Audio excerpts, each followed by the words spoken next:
গভীর জঙ্গলের মাঝে একটা প্রাচীন বটগাছের ডালে ছিল প্যাঁচাগুরুর স্কুল। নাম ছিল জ্ঞানের ডালপালা বিদ্যালয়।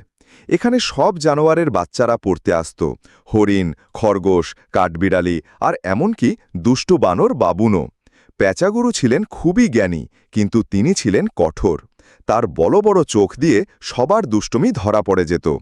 বাবুন ছিল ক্লাসের সবচেয়ে দুষ্টু ছাত্র। পড়ার সময় সে গাছের ডালে ঝুলে দোল খেত, কিংবা অন্যদের পড়তে বাধা দিয়ে হাসত।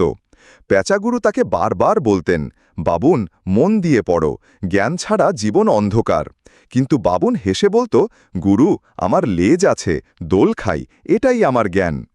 একদিন প্যাঁচাগুরু ঘোষণা করলেন, কাল রিপোর্ট কার্ড দেব, সবাই পরীক্ষায় কেমন করেছে দেখা যাবে। বাবুনের মুখ শুকিয়ে গেল।